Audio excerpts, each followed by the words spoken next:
భోజన ప్రియులందరికీ నమస్కారం. పల్నాడు రుచులకి స్వాగతం.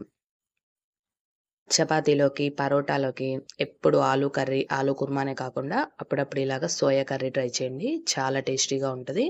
అలాగే హెల్త్‌కి కూడా చాలా మంచిది. ఇది ఎలా ప్రిపేర్ చేసుకోవాలో చూసేద్దాము. ముందుగా వేడి నీళ్ళల్లో ఒక కప్పు వరకు మిల్ మేకర్ వేసుకొని, ఒక పొంగొచ్చేంత వరకు ఉడికించుకొని తీసి పక్కన పెట్టేసుకుందాము. ఇప్పుడు స్టవ్ ఆన్ చేసి పాన్ పెట్టుకొని 2 టేబుల్ స్పూన్ల వరకు నూనె వేసుకోవాలి. నూనె బాగా హీట్ అయిన తర్వాత సోంపు, లవంగాలు, చెక్క, యాలుకలు, మిరియాలు వేసుకోవాలి. అందులోనే సన్నగా తరిగి పెట్టుకున్న అల్లం ముక్కలు, 5, 6 వెల్లుల్లి, ఉల్లిపాయ ముక్కలు, అలాగే పొడుగ్గా కట్ చేసి పెట్టుకున్న టమాటా ముక్కలు వేసుకోవాలి. ఇందులోనే 2 పచ్చిమిర్చి, 2 ఎండుమిర్చి కూడా వేసుకొని మొత్తం ఒకసారి కలిపి ఒక 5 నిమిషాలు ఉడికించేసుకోవాలి. ఇప్పుడు ఒక మిక్సీ జార్ తీసుకొని అందులోకి ఇవన్నీ వేసేసి మెత్తగా గ్రైండ్ చేసుకొని పక్కన పెట్టేసుకుందాము.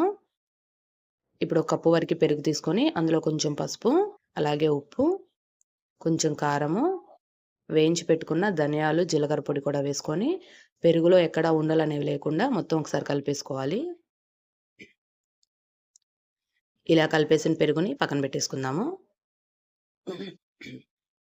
ఇప్పుడు స్టవ్ ఆన్ చేసి పాన్ పెట్టుకొని కొంచెం బటరు, కొంచెం ఆయిల్ వేసుకొని బటర్ అంతా పూర్తిగా కరిగిన తర్వాత ఇందులోకి ఒక స్పూన్ వరకు జీలకర్ర, కొంచెం కరివేపాకు కూడా వేసుకుందాము.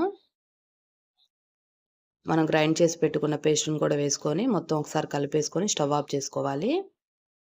ఇప్పుడు ఇందులోకి పెరుగు మిశ్రమాన్ని కూడా వేసేసి మొత్తం ఒకసారి కలిపేసుకోవాలి. ఇప్పుడు మళ్ళీ స్టవ్ ఆన్ చేసి సిమ్‌లో పెట్టుకొని ఈ విధంగా కలుపుకుంటూ ఉడికించుకోవాలి. మనకెక్కడన్నా చిక్కగా అనిపిస్తే మళ్ళీ కొంచెం నీళ్లు పోసేసుకోవాలి. ఇందులోనే మనం పక్కన పెట్టుకున్న మిల్ మేకర్ ఉన్నాయి కదా! అవి కూడా వేసుకోవాలి. ఇలాగ మొత్తం ఒకసారి కలిపేసుకుంటూ దగ్గర పడేంత వరకు ఉడికించుకోవాలి. ఉప్పు ఎక్కడన్నా సరిపోతే మనకి కొంచెం ఉప్పేసుకొని అడ్జస్ట్ చేసుకోవాలి. ఇలా మూత పెట్టేసి ఒక 10 నిమిషాలు దగ్గర పడేంత వరకు ఉడికించుకుంటే సోయా కర్రీ రెడీ అయిపోతది.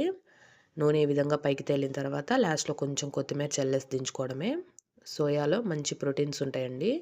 వీక్లీ వన్స్ ఒకసారి ట్రై చేస్తే చాలా మంచిది. మీకు కూడా తప్పకుండా ట్రై చేసి ఎలా వచ్చిందో కామెంట్‌లో చెప్పండి. Thanks for watching.